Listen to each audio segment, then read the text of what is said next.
The Senate chamber was unusually loud that afternoon. Cameras flashed, reporters whispered, and the air buzzed with the kind of tension that always came before a clash. Senator John Neely Kennedy sat calmly at his desk, flipping through a thick folder of notes as if the storm brewing around him didn't exist. Across the room stood Michelle Grant, a rising star in politics, brilliant, young, and, as many described her, dangerously confident. Today, she was about to learn what confidence without humility could cost. It started during a televised hearing on education reform. Michelle, known for her sharp tongue and relentless debating style, had spent the morning grilling witnesses and mocking opponents. When it came time for Kennedy to speak, she smirked, leaned into her microphone, and said, "Before Senator Kennedy gives us a lecture, perhaps he should remind us where he got that law degree of his. Was it from one of those backwoods universities that hand out diplomas for charm and country sayings?" The chamber gasped. Her words sliced through the air like a blade. The younger aides exchanged shocked glances. Even some of her allies shifted uncomfortably.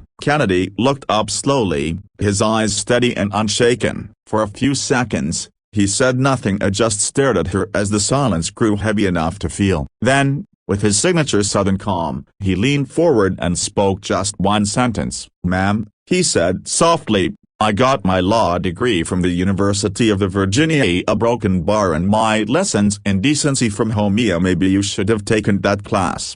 The room froze. Cameras zoomed in. The smirk faded from Michelle's face as the weight of his words landed. Even the reporters, who had been typing furiously, paused mid-keystroke. Kennedy didn't raise his voice, didn't need to. The quiet dignity in his tone did all the crushing for him. But this story wasn't just about a verbal knockout, it was about what came after. Michelle's confidence had turned to embarrassment, and the world saw it. Within hours, the clip of Kennedy's reply went viral. It wasn't labeled as a political takedown, it was called a lesson in humility. Millions shared it, not because he'd humiliated her, but because he'd reminded everyone watching that intelligence means little without respect.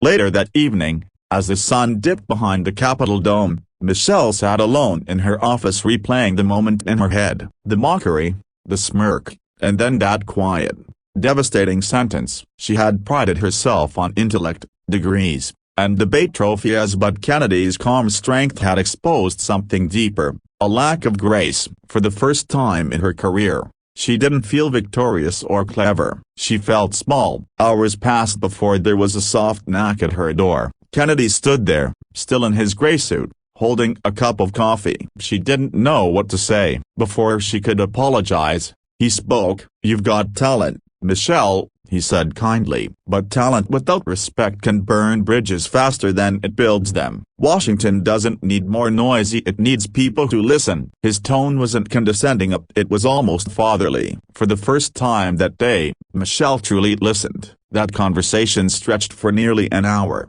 shifting from politics to purpose. Kennedy shared stories of his early days in law school, how professors had torn apart his arguments, forcing him to learn humility the hard way. "The smartest thing a man can ever do," he said, "is remember he's not the smartest in the room." The next morning, Michelle stood before the same committee. The room was quieter this time. Reporters waited, expecting defensiveness or a fiery comeback. Instead, she surprised everyone. "Yesterday," she began, "I mocked a man who's spent his life serving with integrity. I forgot that education isn't just about degrees, it's about character. And I learned that lesson, not from a book, but from Senator Kennedy himself." There was a long silence, then a ripple of applause that filled the chamber. Kennedy gave a small nod, that faint smile of his returning. Weeks later, the two began working together on a bipartisan education bill. It passed with overwhelming support,